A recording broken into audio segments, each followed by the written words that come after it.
ಈ ವಿಜಯ್ ರ್ಯಾಲಿ ಆರಂಭಕ್ಕೂ ಮುನ್ನವೇ ಲಾಠಿ ಚಾರ್ಜ್ ಆಗಿತ್ತು.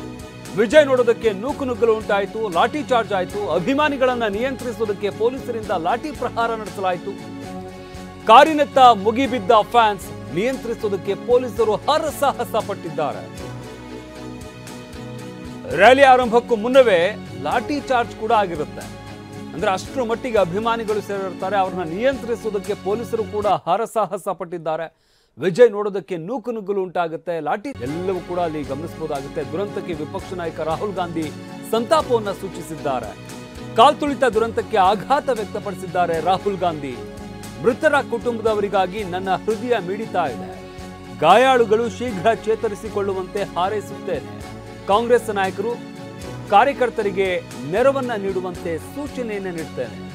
ಮೃತರ ಕುಟುಂಬಗಳಿಗೆ ನೆರವಾಗುವಂತೆ ರಾಹುಲ್ ಟ್ವೀಟ್ ಮಾಡಿದ್ದಾರೆ. ತಮ್ಮ ಕಾರ್ಯಕರ್ತರಿಗೆ ಸೂಚನೆಯನ್ನು ನೀಡಿದ್ದಾರೆ. ಈ ಮುಖಾಂತರ ಟ್ವೀಟ್ ಮುಖಾಂತರ ಈಗಾಗಲೇ ಸಾಕಷ್ಟು ಜನ ಗಣ್ಯರು ಟ್ವೀಟ್ ಮುಖಾಂತರ ಸಂತಾಪವನ್ನು ಸೂಚಿಸ್ತಾ ಇದ್ದಾರೆ. ಅದೇ ರೀತಿಯಾಗಿ ವಿಪಕ್ಷ ನಾಯಕ ರಾಹುಲ್ ಗಾಂಧಿ ಕೂಡ ಸಂತಾಪವನ್ನು ಸೂಚಿಸಿದ್ದಾರೆ. ಮೃತರ ಕುಟುಂಬದವರಿಗಾಗಿ ನನ್ನ ಹೃದಯ ಮಿಡಿತಾ ಇದೆ. ಗಾಯಾಳುಗಳು ಶೀಘ್ರ ಚೇತರಿಸಿಕೊಳ್ಳುವಂತೆ ಹಾರೈಸುತ್ತೇನೆ. ಕಾಂಗ್ರೆಸ್ ನಾಯಕರು ಹಾಗೆ ಕಾರ್ಯಕರ್ತರಿಗೆ ನೆರವು ನೀಡುವಂತೆ ಸೂಚನೆಯನ್ನು ನೀಡ್ತಾ ಇದ್ದೇನೆ ಅಂತ ಟ್ವೀಟ್ ಮುಖಾಂತರ ಕಾಂಗ್ರೆಸ್ನ ಸ್ಥಳೀಯ ನಾಯಕರು ಹಾಗೆ ಅಲ್ಲಿನ ಕಾರ್ಯಕರ್ತರೇನಿದ್ದಾರೆ ಅವರಿಗೆ ಸೂಚನೆಯನ್ನು ಕೂಡ ನೀಡಿದ್ದಾರೆ ರಾಹುಲ್ ಗಾಂಧಿ.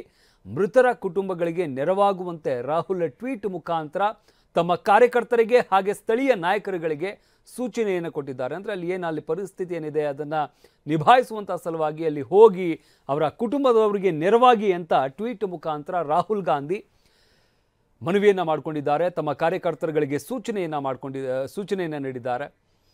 ಒಟ್ಟಾರೆಯಾಗಿ ಈಗಾಗಲೇ ಸಾಕಷ್ಟು ಜನ ಗಣ್ಯರು ಈ ಘಟನೆಗೆ ಸಂಬಂಧಪಟ್ಟಂತೆ ಸಂತಾಪವನ್ನು ಸೂಚಿಸ್ತಾ ಇದ್ದಾರೆ. ಆದರೆ ನಿಜಕ್ಕೂ ಕೂಡ ದೊಡ್ಡ ಆಘಾತ ಆಯಿತು. ವಿಜಯ್ ರ್ಯಾಲಿ ವೇಳೆ ಕಾಲ್ತುಳಿತಕ್ಕೆ ಸಂಬಂಧಪಟ್ಟಂತೆ HDK ಸಂತಾಪವನ್ನು ಸೂಚಿಸಿದ್ದಾರೆ. ಕರೂರಿನಲ್ಲಿ ನಡೆದಿರುವ ದುರಂತವು ದುಃಖ ತಂದಿದೆ. ಮೃತರ ಕುಟುಂಬಗಳಿಗೆ ದುಃಖ ಭರಿಸುವಂತಹ ಶಕ್ತಿ ನೀಡಲಿ. ಗಾಯಾಳುಗಳು ಶೀಘ್ರವಾಗಿ ಚೇತರಿಸಿಕೊಳ್ಳಲಿ ಅಂತ ಟ್ವೀಟ್ ಮುಖಾಂತರ ಕೇಂದ್ರ ಸಚಿವ HD ಕುಮಾರಸ್ವಾಮಿ ಕೂಡ ಸಂತಾಪವನ್ನು ಸೂಚಿಸಿದ್ದಾರೆ. ಈಗಾಗಲೇ ಸಾಕಷ್ಟು ಜನ ಗಣ್ಯರು ಸಂತಾಪವನ್ನು ಸೂಚಿಸ್ತಾ ಇದ್ದಾರೆ. ನಿಜಕ್ಕೂ ಕೂಡ ದೊಡ್ಡ ಆಘಾತವನ್ನ ತರುವಂತಹ ಸುದ್ದಿ ಇದು. ಈಗಾಗಲೇ ಸಾವಿನ ಸಂಖ್ಯೆ ಹೆಚ್ಚಾಗ್ತಾ ಇದೆ. 33ಕ್ಕೂ ಹೆಚ್ಚು ಜನ ಸಾವನ್ನಪ್ಪಿದ್ದಾರೆ ಅಂತ ಹೇಳಲಾಗ್ತಾ ಇರುವಂಥದ್ದು. ಸಾಕಷ್ಟು ಜನರ ಸ್ಥಿತಿ ಗಂಭೀರವಾಗಿದೆ. ಅವ್ರನ್ನ ಆಸ್ಪತ್ರೆಗೆ ದಾಖಲು ಮಾಡಲಾಗಿದೆ, ಚಿಕಿತ್ಸೆಯನ್ನು ಕೊಡಿಸಲಾಗ್ತಾ ಇದೆ. ಸಾವಿನ ಸಂಖ್ಯೆ ಹೆಚ್ಚಾದರೂ ಕೂಡ ಅಚ್ಚರಿಯಿಲ್ಲ. ಆ ಮಟ್ಟಿಗೆ ಅಲ್ಲಿನ ಪರಿಸ್ಥಿತಿ ಇರುವಂಥದ್ದು ಗಮನಿಸ್ತಾ ಇದ್ದೀವಿ. ಆ ಒಂದೊಂದು ದೃಶ್ಯಾವಳಿಗಳನ್ನು ನೋಡಿದ್ರೂ ಕೂಡ ಅಲ್ಲಿ ಹೇಗಿತ್ತು ಪರಿಸ್ಥಿತಿ ಅನ್ನೋದು ನಮ್ಗೆ ಅರ್ಥ ಆಗುತ್ತೆ. ಆ ಮನೆಗಳನ್ನು ಕೆಡವುಕೊಂಡು ಅದರ ಮೇಲೆ ಹತ್ತಿರುವಂಥದ್ದು, ಕಾಂಪೌಂಡ್ಗಳ ಮೇಲೆ ಹತ್ತಿರುವಂಥದ್ದು, ಬಿಲ್ಡಿಂಗ್ಗಳ ಮೇಲೆ ನಿಂತಿರುವಂಥದ್ದು, ಇಕ್ಕಟ್ಟಿನ ಜಾಗದಲ್ಲಿ ಸಾವಿರಾರು ಜನ ಸೇರ್ಕೊಂಡಿರುವಂಥದ್ದು, ಇದೆಲ್ಲವೂ ಕೂಡ ಈ ಒಂದು ಅವಘಡಕ್ಕೆ ಕಾರಣವಾಗಿರುವಂತಹ ವಿಚಾರ. ಇದ್ರ ಜೊತೆಗೆ ಸಾಕಷ್ಟು ವೈಫಲ್ಯ ಕೂಡ ಇಲ್ಲಿ ಕಂಡು ಬರ್ತಾ ಇದೆ. ಯಾಕಂದರೆ ಎಷ್ಟು ಜನ ಸೇರ್ತಾರೆ ಅನ್ನೋ ನಿರೀಕ್ಷೆ ಇರಲಿಲ್ವಾ? ಹಾಗಾದರೆ ಭದ್ರತೆ ಯಾರು ವಹಿಸ್ಕೊಂಡಿದ್ರು? ಸ್ಥಳೀಯ ಪೊಲೀಸರು, ಜೊತೆಗೆ ಆಯೋಜಕರು, ಪಕ್ಷದ ಆಯೋಜಕರೇನಿದ್ದಾರೆ, ರ್ಯಾಲಿಯನ್ನು ಆಯೋಜನೆ ಮಾಡಿದ್ದಂಥವ್ರೇನಿದ್ದಾರೆ, ಅವರು ಯಾವ ರೀತಿಯಾಗಿ ಸಿದ್ಧತೆಯನ್ನು ಮಾಡ್ಕೊಂಡಿದ್ರು? ಅವರಿಗೆ ಎಷ್ಟು ಜನ ಸೇರ್ತಾರೆ ಅನ್ನೋ ನಿರೀಕ್ಷೆ ಇರಲಿಲ್ವಾ? ಯಾಕಂದರೆ ವಿಜಯ್ ಈಗಾಗಲೇ ಸಾಕಷ್ಟು ಕಾರ್ಯಕ್ರಮಗಳನ್ನು, ಈ ರೀತಿಯಾದಂಥ ಕಾರ್ಯಕ್ರಮಗಳನ್ನು ಮಾಡಿದ್ದಾರೆ. ಅಲ್ಲೆಲ್ಲ ಎಷ್ಟೆಷ್ಟು ಜನ ಸೇರ್ತಾ ಇದ್ದಾರೆ, ಯಾವ ರೀತಿಯಾಗಿ ಅವರಿಗೆ ಜನಬೆಂಬಲ ವ್ಯಕ್ತವಾಗ್ತಾ ಇತ್ತು ಅನ್ನೋದನ್ನು ಕೂಡ ನಾವು ಗಮನಿಸಿದ್ವಿ. ಇಂತಹ ಒಂದು ಜಾಗದಲ್ಲಿ ಒಂದು ಕಾರ್ಯಕ್ರಮವನ್ನು ಆಯೋಜನೆ ಮಾಡಬೇಕಾದಂತಹ ಸಂದರ್ಭದಲ್ಲಿ ಅಲ್ಲಿ ಎಷ್ಟು ಜನ ಸೇರಬಹುದು, ಅಷ್ಟು ಜನ ಸೇರೋದಕ್ಕೆ ಅಲ್ಲಿ ಜಾಗ ಇದೆಯಾ, ಅದಕ್ಕೆ ಮುಂಜಾಗ್ರತಾ ಕ್ರಮಗಳು ಯಾವ ರೀತಿಯಾಗಿ ತೆಗೆದುಕೊಳ್ಬೇಕು, ಭದ್ರತೆ ಯಾವ ರೀತಿಯಾಗಿರಬೇಕು, ಇದೆಲ್ಲದರ ಬಗ್ಗೆ ಅವ್ರ ಗಮನನೇ ಹರಿಸ್ಲಿಲ್ವಾ? ಹಾಗಾದರೆ ಅದರ ಜೊತೆಗೆ ಕಾರ್ಯಕ್ರಮ ನಿಗದಿಯಾಗಿದ್ದಂಥದ್ದೇನಿದೆ ಅದಕ್ಕಿಂತಲೂ ಸುಮಾರು 6 ಗಂಟೆಗಳ ಕಾಲ ತಡವಾಗಿ ಅವರು ಈ ಕಾರ್ಯಕ್ರಮಕ್ಕೆ ಬಂದಿದ್ದಾರೆ ಅಂತ ಹೇಳಲಾಗ್ತಾ ಇರುವಂಥದ್ದು. ಅದರಿಂದಾಗಿ ಮತ್ತಷ್ಟು ಜನಸಂಖ್ಯೆ ಕ್ಷಣ ಕ್ಷಣಕ್ಕೂ ಕೂಡ ಹೆಚ್ಚಾಗ್ತಲೇ ಹೋಗ್ತಾ ಇತ್ತು. ಇದು ಕೂಡ ಒಂದು ರೀತಿಯಾಗಿ ಕಾರಣ ಅಂತಲೇ ಹೇಳ್ಬೋದಾಗುತ್ತೆ. ಇದೆಲ್ಲವೂ ಕೂಡ ಈ ಎಲ್ಲ ತಪ್ಪುಗಳೇನಿದ್ದಾವೆ ಇದರಿಂದಾಗಿಯೇ ಈ ದೊಡ್ಡ ಅನಾಹುತ, ಅವಘಡ ನಡೆದಿದೆ. ಈ ಬಗ್ಗೆ ಮತ್ತಷ್ಟು ಮಾಹಿತಿ ನೀಡ್ತಾರೆ ನಮ್ಮ ಪ್ರತಿನಿಧಿ ಹರೀಶ್. ನಮ್ಮ ಜೊತೆ ನೇರ ಸಂಪರ್ಕದಲ್ಲಿ ಜಾಯ್ನ್ ಆಗ್ತಾ ಇದ್ದಾರೆ. ಹರೀಶ್, ಗಮನಿಸ್ತಾ ಇದ್ದೀವಿ ನಿಜಕ್ಕೂ ಕೂಡ ಇಡೀ ದೇಶದ ಗಣ್ಯರು ಈಗಾಗಲೇ ಸಂತಾಪವನ್ನು ಸೂಚಿಸ್ತಾ ಇದ್ದಾರೆ ಈ ಘಟನೆಗೆ ಸಂಬಂಧಪಟ್ಟಂತೆ. ಆ ಮಟ್ಟಿನ ಒಂದು ಘಟನೆ ಈಗ ಆಗಿರುವಂಥದ್ದು. ಘಟನೆಗೆ ಏನು ಕಾರಣ ಆಯಿತು ಅಲ್ಲಿ? ಈಗ ಸದ್ಯಕ್ಕೆ ಹೇಗಿದೆ ಪರಿಸ್ಥಿತಿ ಅಂತ? ಹೌದು ಶಮಂತ್, ತಮಿಳುನಾಡಿನ ಕರೂರಿನಲ್ಲಿ ಭೀಕರ ಕಾಲ್ತುಳಿತ ದುರಂತ ಸಂಭವಿಸಿದೆ. ನಟ ಮತ್ತೆ ತಮಿಳುನಾಡಿನ ಜನಪ್ರಿಯ ನಟರಲ್ಲಿ ಒಬ್ಬರಾದಂತಹ ವಿಜಯ್ ಅವರು ಇತ್ತೀಚೆಗಷ್ಟೇ ಪಕ್ಷವನ್ನು ಕೂಡ ಸ್ಥಾಪನೆಯನ್ನ ಮಾಡಿದ್ರು. ಟಿವಿಕೆ ತಮಿಳ್ ವೆಟ್ರಿ ಕಳಗಂ ಅನ್ನುವಂತಹ ಪಕ್ಷವನ್ನು ಕೂಡ ಸ್ಥಾಪನೆಯನ್ನ ಮಾಡಿ ಇಡೀ ರಾಜ್ಯಾದ್ಯಂತ ಪ್ರವಾಸವನ್ನ ಮಾಡ್ತಿದ್ದಾರೆ. 2026ರ ಚುನಾವಣೆಗೆ ಅವರು ಸಜ್ಜುಗೊಳ್ಳುತ್ತಿದ್ದಾರೆ. ಇಂತಹ ಸಂದರ್ಭದಲ್ಲಿ ಇವತ್ತು ಕೂಡ ಅವರು ನಾಮಕಲ್ನಲ್ಲಿ ಒಂದು ದೊಡ್ಡ ರ್ಯಾಲಿಯನ್ನ ಮುಗಿಸಿ ಅವರು ಕರೂರಿಗೆ ಬಂದಿದ್ರು. ಬಂದಂತಹ ಸಂದರ್ಭದಲ್ಲಿ ಜನರು ಸೇರಿದ್ರು, ಸಾಕಷ್ಟು ಜನರು ಸೇರಿದ್ರು. 10,000 ಜನರು ಸೇರ್ತಾರೆ ಅನ್ನುವಂತ ನಿರೀಕ್ಷೆಯನ್ನ ಟಿವಿಕೆ ಪಕ್ಷದ ಆಯೋಜಕರೇ ಮಾಡಿದ್ರು. ಆದ್ರೆ ಆ ಒಂದು ಸ್ಥಳದಲ್ಲಿ 50,000 ಜನರು ಸೇರಿದ್ರು. ಹೆಚ್ಚಿನ ಜನರು ಸೇರಿದ್ರಿಂದ ನೂಕುನುಗ್ಲು ಸಂಭವಿಸಿ ಕಾಲ್ತುಳಿತ ಸಂಭವಿಸಿ 36ಕ್ಕೂ ಹೆಚ್ಚು ಮಂದಿ ಸಾವನ್ನಪ್ಪಿದ್ದಾರೆ ಅನ್ನುವಂತಹ ಮಾಹಿತಿ ಸಿಗ್ತಾ ಇದೆ. ಮತ್ತೆ 60ಕ್ಕೂ ಹೆಚ್ಚು ಮಂದಿ ಗಾಯಾಳುಗಳಾಗಿದ್ದಾರೆ. ಅವರನ್ನ ಕರೂರಿನ ವಿವಿಧ ಆಸ್ಪತ್ರೆಗಳಲ್ಲಿ ದಾಖಲಿಸಿ ಚಿಕಿತ್ಸೆಯನ್ನು ಕೊಡಲಾಗ್ತಿದೆ ಅನ್ನುವಂತಹದ್ದು. 46 ಮಂದಿ ವಿವಿಧ ಖಾಸಗಿ ಆಸ್ಪತ್ರೆಗಳಲ್ಲಿ ದಾಖಲಿಸಿ ಚಿಕಿತ್ಸೆಯನ್ನ ಕೊಡಲಾಗ್ತಿದೆ. ಜೊತೆಗೆ 12ಕ್ಕೂ ಹೆಚ್ಚು ಮಂದಿ ಸರ್ಕಾರಿ ಆಸ್ಪತ್ರೆಯಲ್ಲಿ ದಾಖಲಿಸಿ ಚಿಕಿತ್ಸೆಯನ್ನು ಕೊಡಲಾಗ್ತಿದೆ. ಈಗಾಗಲೇ 2 ಸಚಿವರುಗಳು ಬಂದು ಆಸ್ಪತ್ರೆಗಳಿಗೆ ಭೇಟಿ ನೀಡಿ ಗಾಯಾಳುಗಳ ಆರೋಗ್ಯವನ್ನು ವಿಚಾರಿಸಿದ್ದಾರೆ. ಸಿಎಂ ಸ್ಟಾಲಿನ್ ಅವರು ಚೆನ್ನೈನಲ್ಲಿಯೇ ತಮ್ಮ ಸಚಿವಾಲಯದಲ್ಲಿ ಒಂದು ಮಹತ್ವದ ಸಭೆಯನ್ನು ನಡೆಸಿದ್ದಾರೆ. ಮತ್ತೆ ಈ ಒಂದು ದುರಂತಕ್ಕೆ ಕಾರಣ ಏನು ಅನ್ನುವಂಥದ್ರ ಬಗ್ಗೆ ತನಿಖೆಯನ್ನ ಮಾಡಲಿಕ್ಕೆ ನ್ಯಾಯಾಂಗ ತನಿಖೆಯನ್ನ ಘೋಷಣೆಯನ್ನ ಮಾಡಿದ್ದಾರೆ. ನಿವೃತ್ತ ನ್ಯಾಯಾಧೀಶರಾದಂತಹ ಅರುಣಾ ಜಗದೀಶನ್ ಅವರ ನೇತೃತ್ವದ ಆಯೋಗವನ್ನು ಕೂಡ ಘೋಷಣೆಯನ್ನ ಮಾಡಿದ್ದಾರೆ. ಈ ನ್ಯಾಯಾಂಗ ತನಿಖೆಯಲ್ಲಿ ಸತ್ಯ ಏನು ಅನ್ನುವಂಥದ್ದು ಹೊರಗಡೆ ಬರುತ್ತೆ. ಬಹು ಮುಖ್ಯವಾಗಿ ಈಗ ಸಿಎಂ ಸ್ಟಾಲಿನ್ ಅವರೇ ಖುದ್ದು ಆ ಸ್ಥಳಕ್ಕೆ ಭೇಟಿ ನೀಡಬೇಕು ಅನ್ನುವಂತಹ ದೃಷ್ಟಿಯಿಂದಲೇ ಚೆನ್ನೈನಿಂದ ತಿರುಚಿಗೆ ಬರ್ತಾ ಇದೆ. ತಿರುಚಿಯಿಂದ ರಸ್ತೆ ಮಾರ್ಗದ ಮೂಲಕ ಕರೂರಿಗೆ ಬರ್ತಾರೆ. ಕರೂರಿಗೆ ಬಂದು ಅಲ್ಲಿ ಆಸ್ಪತ್ರೆಗಳಿಗೆ ಭೇಟಿ ನೀಡಿ ಗಾಯಾಳುಗಳು ಏನು ಚಿಕಿತ್ಸೆಯನ್ನ ಪಡಿತಾ ಇದ್ದಾರೆ ಅವರ ಆರೋಗ್ಯವನ್ನ ವಿಚಾರಿಸ್ತಾ ಇದ್ದಾರೆ. ಮತ್ತೆ ಯಾರ್ಯಾರು ಸಾವನ್ನಪ್ಪಿದ್ದಾರೆ ಅವರ ಕುಟುಂಬಸ್ಥರನ್ನ ಭೇಟಿಯಾಗಿ ಸಾಂತ್ವನವನ್ನು ಕೂಡ ಹೇಳಿದ್ದಾರೆ. ಮತ್ತೆ ಸಚಿವರುಗಳು ಕೂಡ ಬರ್ತಾ ಇದ್ದಾರೆ. ಈಗ ಸಿಎಂ ಸ್ಟಾಲಿನ್ ಅವರು ಮಹತ್ವದ ಸೂಚನೆಯನ್ನು ಕೊಟ್ಟಿದ್ದಾರೆ. ಅಕ್ಕಪಕ್ಕದ ಜಿಲ್ಲೆಗಳಾದ ತಿರುಚಿ ಮತ್ತೆ ದಿಂಡಿಗಲ್ನ ಈ ಜಿಲ್ಲಾಧಿಕಾರಿಗಳು ಸ್ಥಳಕ್ಕೆ ಅಂದ್ರೆ ಕೂಡಲೇ ಕರೂರಿಗೆ ತೆರಳಬೇಕು. ಕರೂರಿನಲ್ಲಿ ಯಾರ್ಯಾರಿಗೆ ಗಾಯಾಳುಗಳಿದ್ದಾರೆ ಅವರ ಯಾರ್ಯಾರಿಗೆ ಮತ್ತೆ ಆಸ್ಪತ್ರೆಗಳ ಅವಶ್ಯಕತೆ ಇದೆ ಮತ್ತೆ ಯಾರಿಗೆ ಚಿಕಿತ್ಸೆಗಳ ಅವಶ್ಯಕತೆ ಇದೆ ಅವರಿಗೆ ಕೂಡಲೇ ಆಸ್ಪತ್ರೆಗೆ ದಾಖಲಿಸಬೇಕು, ಚಿಕಿತ್ಸೆಯನ್ನು ಕೊಡಬೇಕು ಅನ್ನುವಂತಹ ಮನವಿಯನ್ನು ಕೂಡ ನಿರ್ದೇಶನವನ್ನು ಕೂಡ ಸಿಎಂ ಸ್ಟಾಲಿನ್ ಅವರು ಮಾಡಿರುವಂತಹದ್ದು. ಅಕ್ಕಪಕ್ಕದ ಜಿಲ್ಲಾಧಿಕಾರಿಗಳು ಕೂಡ ಈಗ ಕರೂರಿಗೆ ಭೇಟಿಯನ್ನ ಕೊಡ್ತಾ ಇದ್ದಾರೆ. ಅಲ್ಲಿನ ವ್ಯವಸ್ಥೆಯನ್ನು ಕೂಡ ನೋಡ್ಕೊಳ್ತಾ ಇದ್ದಾರೆ. ಇನ್ನು ಮುಖ್ಯವಾಗಿ ಕೇಂದ್ರ ಸರ್ಕಾರ ಕೂಡ ಇದರ ಏನಾಗಿದೆ, ಈ ದುರಂತಕ್ಕೆ ಕಾರಣ ಏನು ಅನ್ನುವಂಥದ್ರ ಬಗ್ಗೆ ಸಂಪೂರ್ಣ ಮಾಹಿತಿಯನ್ನ ಕೇಳಿರುವಂತಹದ್ದು. ಕೇಂದ್ರ ಗೃಹ ಸಚಿವಾಲಯದ ಅಧಿಕಾರಿಗಳು ಈಗ ತಮಿಳುನಾಡು ಸರ್ಕಾರಕ್ಕೆ ಒಂದು ಸೂಚನೆಯನ್ನ ಕೊಟ್ಟಿದ್ದಾರೆ. ಏನು ದುರಂತಕ್ಕೆ ಕಾರಣ ಏನು ಅನ್ನುವಂಥದ್ರ ಬಗ್ಗೆ ಸಂಪೂರ್ಣ ಮಾಹಿತಿಯನ್ನ ಕೊಡಬೇಕು ಅನ್ನುವಂತ ಸೂಚನೆಯನ್ನ ಕೊಟ್ಟಿರುವಂತಹದ್ದು. ಮತ್ತೆ ಈ ದುರಂತದ ಬಗ್ಗೆ ಪ್ರಧಾನಿ ನರೇಂದ್ರ ಮೋದಿ ಅವರು ಕೂಡ ಸಂತಾಪವನ್ನು ಸೂಚಿಸಿದ್ದಾರೆ.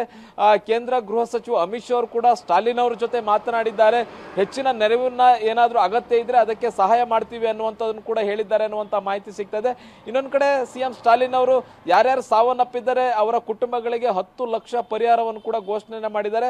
ಮತ್ತೆ ಯಾರ್ಯಾರು ಚಿಕಿತ್ಸೆಯನ್ನ ಪಡಿತಾ ಇದ್ದಾರೆ ಆಸ್ಪತ್ರೆಯಲ್ಲಿ ಅವರಿಗೂ ಕೂಡ 1 ಲಕ್ಷ ರೂಪಾಯಿ ಘೋಷಣೆಯನ್ನ ಮಾಡಿದ್ದಾರೆ. ಮತ್ತೆ ಸರ್ಕಾರವೇ ಇಡೀ ಚಿಕಿತ್ಸಾ ವೆಚ್ಚವನ್ನು ಕೂಡ ಭರಿಸೋದಾಗಿ ಕೂಡ ಹೇಳಿರುವಂತಹದ್ದು. ಬಹು ಮುಖ್ಯವಾಗಿ ಅದು 1,20,000 ಚದುರ ಮೀಟರ್ ಇರ್ತಕ್ಕಂತಹ ಪ್ರದೇಶ. ಇಲ್ಲಿ ಕೇವಲ ಒಂದು 10,000 ಜನ ಸೇರ್ಬಹುದಾಗಿತ್ತು. ಆದರೆ 6 ಗಂಟೆಗಳ ತಡವಾಗಿ ಸ್ಟಾಲಿನ್ ಅವರು ವಿಜಯ್ ಅವರು ಬರ್ತಾರೆ. ನ್ಯಾಮಕಲ್ನಿಂದ ಅಲ್ಲಿ ಒಂದು ರ್ಯಾಲಿಯನ್ನ ಮುಗಿಸಿ ಕರೂರಿಗೆ ಬರುವಂತಹ ಸಂದರ್ಭದಲ್ಲಿ 6 ಗಂಟೆ ತಡವಾಗಿರುತ್ತೆ. ಅಷ್ಟೊತ್ತಿಗಾಗಲೇ ಮಧ್ಯಾಹ್ನದಿಂದ ಕಾಯ್ತಿದ್ದಂತಹ ಜನ ಊಟ ನೀರು ಇಲ್ದಲೆ ಕಾಯ್ತಾ ಇದ್ರು. ವಿಜಯ್ ಕಾಯುವಿಕೆಗಾಗಿ ಬಸ ಉಳಿದು ಹೋಗಿದ್ರು. ಮತ್ತೆ ವಿಜಯ್ ಬಂದಂತ ಸಂದರ್ಭದಲ್ಲಿ ಸಾಕಷ್ಟು ಜನ ನೂಕುನುಗ್ಲು ಸಂಭವಿಸಿತು. ವಿಜಯನ್ನ ನೋಡಬೇಕು, ವಿಜಯ್ಗೆ ವಿಶ್ ಮಾಡಬೇಕು ಅನ್ನುವಂತ ನಿಟ್ಟಿನಲ್ಲಿ ವಿಜಯ್ ಬಂದಂತಹ ಬಸ್ ಕಡೆಗೆ ಜನ ನುಗ್ತಾರೆ. ವಿಜಯ್ ಬಸ್ ಮೇಲೆ ನಿಂತ್ಕೊಂಡು ಭಾಷಣವನ್ನ ಮಾಡ್ತಾ ಇರ್ತಾರೆ. ವಿಜಯ್ಗೆ ಗೊತ್ತಾಗುತ್ತೆ ಜನಸಂದಣಿ ಜಾಸ್ತಿ ಆಗ್ತಾ ಇದೆ, ನೂಕುನುಗ್ಲು ಸಂಭವಿಸ್ತಾ ಇದೆ, ಕಾಲ್ತುಳಿತ ಸಂಭವಿಸ್ತಾ ಇದೆ, ಇದು ದುರಂತ ಆಗುತ್ತೆ ಅನ್ನುವಂಥದ್ದು ಗೊತ್ತಾಗ್ತಾ ಇರುತ್ತೆ. ಅದೇ ಸಂದರ್ಭದಲ್ಲಿ ವಿಜಯ್ ಅಲ್ಲಿದ್ದಂತಹ ಜನರಿಗೆ ನೆರೆದಿದ್ದಂತಹ ಜನರಿಗೆ ಒಂದಷ್ಟು ಸೂಚನೆಗಳನ್ನ ಕೊಡ್ತಾ ಹೋಗ್ತಾರೆ. ಯಾರು ಕೂಡ ನುಗ್ಗಬೇಡಿ ಅನ್ನುವಂತಹ ಸೂಚನೆಯನ್ನ, ಮತ್ತೆ ಯಾರು ಕೂಡ ಆವೇಶಕ್ಕೆ ಒಳಗಾಗಿ ನೂಕುನುಗ್ಲು ಮತ್ತೆ ನನ್ನ ಕಡೆ ನುಗ್ಗಿ ಬರಬೇಡಿ ಅನ್ನುವಂತಹ ಸೂಚನೆಗಳು ಕೊಟ್ಟರು ಕೂಡ ಜನರು ವಿಜಯ್ ಕಡೆಗೆ ನುಗ್ಗು ಬರ್ತಾ ಇರ್ತಾರೆ. ಅಲ್ಲಿ ಸಾಕಷ್ಟು ಜನರು ಕಾಲ್ತುಳಿತಕ್ಕೆ ಒಳಗಾಗ್ತಾರೆ. ಬಹು ಮುಖ್ಯವಾಗಿ ಮಹಿಳೆಯರು, ಮಕ್ಕಳು ಕೂಡ ಸೇರಿರ್ತಾರೆ. ಸಂಜೆಯ ಸಮಯ ಆದ್ರಿಂದ ಮತ್ತೆ ರಜೆಯ ಶಾಲೆಗಳಿಗೆ ರಜೆ ಇದ್ದಿದ್ರಿಂದ ಮಕ್ಕಳು ಕೂಡ ಹೆಚ್ಚಿನ ಸಂಖ್ಯೆಯಲ್ಲಿ ಸೇರಿರ್ತಾರೆ. 8ಕ್ಕೂ ಹೆಚ್ಚು ಮಕ್ಕಳು ಸಾವನ್ನಪ್ಪಿದ್ದಾರೆ ಅನ್ನುವಂತ ಮಾಹಿತಿ ಸಿಗ್ತಾ ಇದೆ. ಹಾಗೆ ಸಂಪರ್ಕದಲ್ಲಿ ಹರೀಶ್, ವಿಜಯ್ ರ್ಯಾಲಿ ದುರಂತದಲ್ಲಿ ಸಾವಿನ ಸಂಖ್ಯೆ 38ಕ್ಕೆ ಏರಿಕೆ ಆಗಿದೆ. 8 ಮಕ್ಕಳು, 16 ಜನ ಮಹಿಳೆಯರು ಸೇರಿದಂತೆ ಒಟ್ಟು 38 ಜನ ಸಾವನ್ನಪ್ಪಿದ್ದಾರೆ. ದುರಂತ ಅಂತಂದ್ರೆ, ನೋವಿನ ಸಂಗತಿ ಅಂತಂದ್ರೆ 8 ಜನ ಮಕ್ಕಳು ಈ ದುರಂತದಲ್ಲಿ ಸಾವನ್ನಪ್ಪಿದ್ದಾರೆ. ಅಂದ್ರೆ ಮಕ್ಕಳು ಕೂಡ ಮಕ್ಕಳಿಗೆ ವಿಜಯರ್ನ ತೋರಿಸೋದಕ್ಕೋ ಅಥವಾ ರ್ಯಾಲಿಗೋ ಅಥವಾ ಇನ್ಯಾವ ಕಾರಣಕ್ಕಲ್ಲಿ ಕರ್ಕೊಂಡು ಬಂದಿದ್ರು, ಪುಟ್ಟ ಮಕ್ಕಳು ಕೂಡ ಈ ದುರಂತದಲ್ಲಿ ಸಾವನ್ನಪ್ಪಿರುವಂಥದ್ದು. 3 ವರ್ಷ, 4 ವರ್ಷ, 6 ವರ್ಷ, 8 ವರ್ಷದ ಮಕ್ಕಳು ಕೂಡ ಈ ದುರಂತದಲ್ಲಿ ಸಾವನ್ನಪ್ಪಿರುವಂಥದ್ದು. 8 ಜನ ಮಕ್ಕಳು, 16 ಜನ ಮಹಿಳೆಯರು ಸೇರಿದಂತೆ ಒಟ್ಟು 38 ಜನ. ಅಂದ್ರೆ ಸಾವಿನ ಸಂಖ್ಯೆ ಕ್ಷಣಕ್ಕೂ ಕೂಡ ಹೆಚ್ಚಾಗ್ತಾ ಇದೆ. 38 ಜನ ಈಗ ಸಾವನ್ನಪ್ಪಿದ್ದಾರೆ ಅನ್ನೋ ಅಪ್ಡೇಟ್ ಬರ್ತಾ ಇರುವಂಥದ್ದು. ಎಸ್ ಹರೀಶ್, ಹೇಳ್ತಾ ಇದ್ರಿ ಅಲ್ಲಿ ಘಟನೆ ಯಾವ ರೀತಿಯಾಗಿ ಆಯಿತು ಅನ್ನೋ ವಿಚಾರಕ್ಕೆ ಸಂಬಂಧಪಟ್ಟಂತೆ ಇಲ್ಲಿ ಗಮನಿಸ್ತಾ ಇದ್ದೀವಿ. ಸಾವಿನ ಸಂಖ್ಯೆ ಕೂಡ ಕ್ಷಣಕ್ಕೂ ಹೆಚ್ಚಾಗ್ತಾ ಇರುವಂಥದ್ದು. ಇನ್ನು ಅಲ್ಲಿ ಚಿಕಿತ್ಸೆಯ ವ್ಯವಸ್ಥೆ ಯಾವ ರೀತಿ ಆಗಿದೆ? ಯಾಕಂತಂದ್ರೆ ಇದು ವೀಕೆಂಡ್ ಇರುವಂಥದ್ದು, ಸಾಲು ರಜೆಗಳಿದ್ದಾವೆ, ಸಿಬ್ಬಂದಿಗಳೆಲ್ಲ ಇದ್ದಾರಾ? ಹೇಗೆ ಚಿಕಿತ್ಸೆಯ ವ್ಯವಸ್ಥೆ ಯಾವ ರೀತಿಯಾಗಿ ಆಗ್ತಾ ಇದೆ? ಗಾಯಾಳುಗಳಿಗೆ ಅವರ ಪರಿಸ್ಥಿತಿ ಹೇಗಿದೆ ಅಂತ? ಶಮಂತ್, ಇಲ್ಲಿ ಒಂದು 60ಕ್ಕೂ ಹೆಚ್ಚು ಮಂದಿ ತೀವ್ರತರನಾಗಿ ಗಾಯಗೊಂಡಿದ್ದಾರೆ ಅನ್ನುವಂತ ಮಾಹಿತಿ ಸಿಗ್ತಾ ಇದೆ. ಜೊತೆಗೆ ಅವರನ್ನ ಬೇರೆ ಆಸ್ಪತ್ರೆಗಳಿಗೆ ದಾಖಲಿಸಿ ಚಿಕಿತ್ಸೆಯನ್ನು ಕೊಡಲಾಗ್ತಾ ಇದೆ.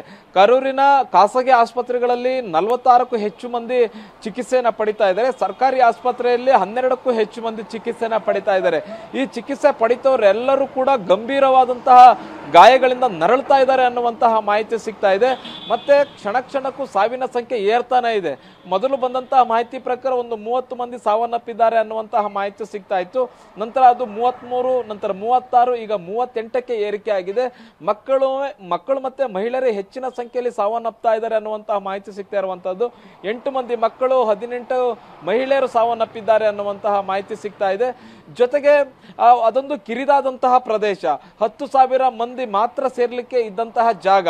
ಬಹುಮುಖ್ಯವಾಗಿ ಪೊಲೀಸರಿಂದ ಅನುಮತಿಯನ್ನು ಪಡೆಯುವಂತಹ ಸಂದರ್ಭದಲ್ಲೂ ಕೂಡ ಟಿವಿಕೆ ಪಕ್ಷದ ಆಯೋಜಕರು 10,000 ಮಂದಿ ಮಾತ್ರ ಸೇರ್ತಾರೆ ಅನ್ನುವಂತಹದನ್ನ ಪೊಲೀಸರಿಗೆ ಹೇಳಿ ಅನುಮತಿಯನ್ನ ತೆಗೆದುಕೊಂಡಂತಹದ್ದು. ಮತ್ತೆ ಇಲ್ಲಿ ಗುಪ್ತಚರ ಇಲಾಖೆ ವೈಫಲ್ಯ ಕೂಡ ಆಗಿರುವಂತಹದ್ದು. ಪೊಲೀಸರು ಕೂಡ ಸರಿಯಾದಂತಹ ಊಹೆಯನ್ನು ಕೂಡ ಮಾಡಿಲ್ಲ. ಕೇವಲ ರಾಜಕಾರಣಿ ಅಲ್ಲ ವಿಜಯ್ ಅವರು ಜನಪ್ರಿಯ ನಟ. ಒಂದು ಕಡೆ ವಿಜಯ್ ಬರ್ತಾರೆ ಅಂತಂದ್ರೆ ಅಲ್ಲಿ ಸಾವಿರ ಗಟ್ಟಲೆ ಅಭಿಮಾನಿಗಳು ಸೇರ್ತಾರೆ. ಮತ್ತೆ ಅವರು ರಾಜಕೀಯ ಪಕ್ಷವನ್ನು ಕಟ್ಟಿರೋದ್ರಿಂದ ಅವರ ಕಾರ್ಯಕರ್ತರುಗಳು ಕೂಡ ಸಾಕಷ್ಟು ಮಟ್ಟದಲ್ಲಿ ಸೇರ್ತಾರೆ. ಮತ್ತೆ ವಿಜಯ್ ಅವರು ಪೂರ್ವ ಯೋಜಿತ ಕಾರ್ಯಕ್ರಮ ಇದು. ಅಂದ್ರೆ ವಿಜಯ್ ಅವರು ಬರ್ತಾರೆ ಅನ್ನುವಂತಹದ್ದು ಒಂದು ವಾರದ ಮುಂಚೆ ನಿಗದಿ ಆಗಿದ್ದಂತಹ ಕಾರ್ಯಕ್ರಮ. ಈಗಿದ್ದಂತಹ ಸಂದರ್ಭದಲ್ಲಿ ಇನ್ನೂ ಹೆಚ್ಚು ಜನ ಸೇರ್ತಾರೆ ಅನ್ನುವಂತಹದನ್ನ ಪೊಲೀಸರು ಊಹೆ ಮಾಡಬೇಕಾಗಿತ್ತು. ಅದು ಕೂಡ ಪೊಲೀಸರು ವಿಫಲ ಆಗಿರುವಂತಹದ್ದು. ಮತ್ತೆ ಗುಪ್ತಚರ ಇಲಾಖೆ ಕೂಡ ವಿಫಲ ಆಗಿದೆ. ಎಷ್ಟು ಜನ ಸೇರ್ತಾರೆ ಅನ್ನುವಂತಹದ್ದೇ ಅವರಿಗೆ ಸರಿಯಾದಂತಹ ಮಾಹಿತಿ ಇಲ್ಲ. ಕೇವಲ 10,000 ಜನ ಸೇರ್ತಾರೆ ಅನ್ನುವಂತಹದನ್ನ ಊಹೆ ಮಾಡಿ ಈ ತರದ ದೊಡ್ಡ ದುರಂತ ಸಂಭವಿಸಿರುವಂತಹದ್ದು. ಇಲ್ಲಿ ಆಯೋಜಕರ ತಪ್ಪು ಅಥವಾ ಪೊಲೀಸರ ತಪ್ಪು, ಅನುಮತಿ ಕೊಟ್ಟಂತಹ ಪೊಲೀಸರ ತಪ್ಪು, ಇದು ಎಲ್ಲವೂ ಕೂಡ ಈಗ ಚರ್ಚೆ ಆಗ್ತಿರ್ತಕ್ಕಂಥದ್ದು. ಮತ್ತೆ ವಿಜಯ್ ಅವರು ಈ ತರದ ದುರಂತ ಸಂಭವಿಸ್ತಿದೆ ಅನ್ನುವಂಥದ್ದು ಗೊತ್ತಾಗ್ತಿದ್ದಾಗೆ ಅವರು ಅಲ್ಲಿಂದ ತೆರಳುತ್ತಾರೆ. ತಿರುಚಿಗೆ ಹೋಗಿ ಅಲ್ಲಿಂದ ವಿಮಾನದ ಮೂಲಕ ಅವರು ತೆರಳುತ್ತಾರೆ ಅನ್ನುವಂತಹ ಮಾಹಿತಿ ಇರುವಂತದ್ದು. ಆದ್ರೆ ವಿಮಾನ ನಿಲ್ದಾಣದಲ್ಲಿ ಮಾಧ್ಯಮದವರು ಅವರನ್ನ ಪ್ರಶ್ನೆ ಮಾಡ್ತಾರೆ, ಈ ತರದ ದುರಂತ ಸಂಭವಿಸಿದೆ, ಇದಕ್ಕೆ ನೀವೇನು ಪ್ರತಿಕ್ರಿಯೆ ಕೊಡ್ತೀರಿ ಅನ್ನುವಂತಹದನ್ನ ವಿಜಯ್ ಅವರಿಗೆ ಕೇಳಿದ್ರು ಕೂಡ ಅವರು ಯಾವುದೇ ಪ್ರತಿಕ್ರಿಯೆ ನೀಡದೆ ತೆರಳಿದ್ದಾರೆ. ಆದ್ರೆ ಈ ಕ್ಷಣದಲ್ಲಿ ಅವರು ಯಾವುದೇ ಪ್ರತಿಕ್ರಿಯೆ ನೀಡಿಲ್ಲ ಅನ್ನುವಂಥದ್ದು ಗೊತ್ತಾಗ್ತಾ ಇದೆ. ಬಹುಮುಖ್ಯವಾಗಿ ಇನ್ನೊಂದು ವಾದವೂ ಕೂಡ ಇದೆ. ಒಂದು ವೇಳೆ ವಿಜಯ್ ಅವರು ಅಲ್ಲಿ ಇರಬೇಕಾಗಿತ್ತು, ಆಸ್ಪತ್ರೆಯಲ್ಲಿ ಅವ್ರನ್ನ ಯಾರ್ಯಾರು ದಾಖಲಿಸಿದ್ರೆ ಅವ್ರನ್ನ ನೋಡ್ಕೊಳ್ಬೇಕಾಗಿತ್ತು ಅಂತ. ಒಂದು ವೇಳೆ ವಿಜಯ್ ಅಲ್ಲಿ ಹೋಗಿದ್ರು ಕೂಡ, ಆಸ್ಪತ್ರೆಗೆ ಹೋಗಿದ್ರು ಕೂಡ ಮತ್ತಷ್ಟು ಜನಸಂದಣಿ ಹೆಚ್ಚಾಗುವಂತಹ ಸಾಧ್ಯತೆ ಇತ್ತು. ಹಾಗಾಗಿ ವಿಜಯ್ ಅವರು ಅಲ್ಲಿಂದ ಸೈಲೆಂಟ್ ಆಗಿ ಕಾಲ್ ಕಿತ್ತಿದ್ದಾರೆ ಅನ್ನುವಂತಹ ಮಾಹಿತಿ ಈಗ ಸಿಗ್ತಾ ಇರುವಂತಹದ್ದು. ಒಂದು ಕಡೆ ಕೇಂದ್ರ ಸರ್ಕಾರ ಕೂಡ ಈ ಒಂದು ದುರಂತವನ್ನ ಬಹಳಷ್ಟು ಗಂಭೀರವಾಗಿ ಪರಿಗಣಿಸಿದೆ. ತಮಿಳುನಾಡು ಸರ್ಕಾರದಿಂದ ಸಂಪೂರ್ಣ ಮಾಹಿತಿಯನ್ನ ಕೇಳಿರುವಂತಹದ್ದು. ಜೊತೆಗೆ ಇದು ಚುನಾವಣಾ ಸಂದರ್ಭ, ಅಂದ್ರೆ 2026 ಏಪ್ರಿಲ್ ಮತ್ತೆ ಮೇನಲ್ಲಿ ಚುನಾವಣೆ ನಡೆಯುತ್ತೆ ತಮಿಳುನಾಡಿನಲ್ಲಿ. ಹೀಗಾಗಿ ಹೊಸ ರಾಜಕೀಯ ಪಕ್ಷವನ್ನ ನಟ ವಿಜಯ್ ಅವರು ಸ್ಥಾಪನೆ ಮಾಡಿರುವಂತಹದ್ದು. ಮತ್ತೆ ಇಡೀ ರಾಜ್ಯಾದ್ಯಂತ ಪ್ರವಾಸವನ್ನ ಮಾಡ್ತಿದ್ದಾರೆ. ಅವರು ಹೋದ ಕಡೆಯಲ್ಲೆಲ್ಲರೂ ಕೂಡ ಎಲ್ಲ ಕಡೆ ಕೂಡ ಜನರು ಹೆಚ್ಚಿನ ಸಂಖ್ಯೆಯಲ್ಲಿ ಸೇರ್ತಿದ್ದಾರೆ. ಮತ್ತೆ ಅವರು ಒಂದೊಂದು ಸಮಾವೇಶಗಳನ್ನು ಅತ್ಯಂತ ಅತ್ಯಂತ ಚೆನ್ನಾಗಿ ಆಯೋಜನೆ ಮಾಡಿದ್ದನ್ನು ಕೂಡ ನಾವು ನೋಡಿದ್ದೇವೆ. ಆದರೆ ಈ ಕರೂರಿನಲ್ಲಿ ಭೀಕರ ದುರಂತ ಸಂಭವಿಸಿರುವಂತಹದ್ದು ಅತ್ಯಂತ ಕಿರಿದಾದಂತಹ ಪ್ರದೇಶದಲ್ಲಿ 50,000 ಜನರು, ಅಭಿಮಾನಿಗಳು, ಕಾರ್ಯಕರ್ತರು ಅಲ್ಲಿ ಜಮಾವಣೆಗೊಳ್ತಾರೆ. ಅಲ್ಲಿ ಜಮಾವಣೆಗೊಂಡಂತ ಸಂದರ್ಭದಲ್ಲಿ 6 ಗಂಟೆ ತಡವಾಗಿ ವಿಜಯ್ ಅವರು ಬರ್ತಾರೆ. 6 ಗಂಟೆ ತಡವಾಗಿ ವಿಜಯ್ ಅವರು ಬಂದ್ರು ಕೂಡ ಇಂಥ ಸಂದರ್ಭದಲ್ಲಿ ಅಲ್ಲಿನ ಸೇರಿದಂತಹ ಜನರು ಸರಿಯಾಗಿ ಊಟ ಮಾಡಿದ್ರು, ನೀರು ಕುಡಿದಿದ್ರು ಇಲ್ವೋ, ನಿತ್ರಾಣರಾಗಿದ್ರು. ವಿಜಯ್ ಹರೀಶ್ ಹಾಗೆ ಸಂಪರ್ಕದಲ್ಲಿ